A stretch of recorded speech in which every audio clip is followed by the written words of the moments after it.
রাজনীতিতে তার মানে আজকে একটা লোককে বলা যাবে ও তো খুনের সুপারিশ করে, কালকেই বলা যাবে না ও খুব ভালো, ওর সঙ্গে খুনের কোনো সম্পর্ক নেই। আজকে বলা যাবে ও সর্বোচ্চ ভিলেন, কালকে বলা যাবে ও দুর্দান্ত একজন হিরো। এই জিনিস আমরা কত দেখেছি। এই তো নিউ ইয়র্কের মেয়রের দৌড়ে ছিলেন, এখন মেয়র হিসেবে নির্বাচিত হয়েছেন জোহরান মামদানি। তা তিনি যখন প্রচার করছিলেন ট্রাম্প তার নামে যা নয় তাই বলেছেন। কখনো বলেছেন জেহাদি, কখনো বলেছেন কমিউনিস্ট, যেটা আমেরিকা বেশ বড় গালাগাল, কখনো বলেছেন পাগল।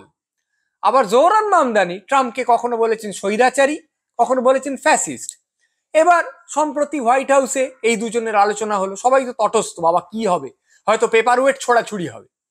তারপর যখন বেরিয়ে এলেন তারা মিটিং সেরে, তখন দেখা গেল ট্রাম্প এমন করে মামদানির দিকে তাকিয়ে আছেন এক সাংবাদিকের মতে, সেটা হচ্ছে গৃহত্যাগী ছেলে যদি বাড়ি ফিরে আসে বাবা যেভাবে স্নেহের সহিত তার দিকে তাকিয়ে থাকেন।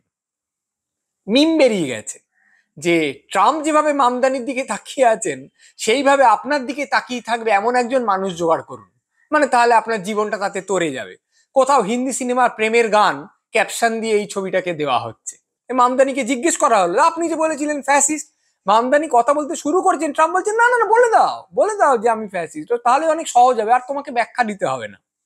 আবার ট্রাম্পকে যখন জিজ্ঞেস করা হলো না খুব যুক্তিবাদী মানুষ, কথাবার্তা বলে খুব ভালো লাগলো।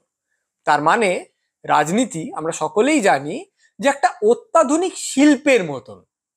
অর্ধেক জিনিস যেমন বোঝা যায় না, যে ওই বাবা এই কবিতাটা ভালো এত বিখ্যাত, আমি তো পড়ে কিছু মাথা মুন্ডই বুঝতে পারলাম না রে, ও বাবা এই সিনেমাটা জগৎ জোড়া নাম, আমি তো কিচ্ছুই বুঝতে পারলাম না, এক্ষুনি মনে হচ্ছে এটা বলছে, এক্ষুনি মনে হচ্ছে ওটা বলছে, কোনো কিছু ঠিক নেই।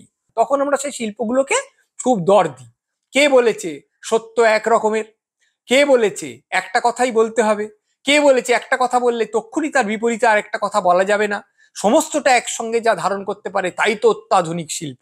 তাই আমরা অত্যাধুনিক শিল্পকে যেভাবে প্রণাম করি সেভাবেই যেন রাজনীতিকেও কাল থেকে প্রণাম করতে শিখি।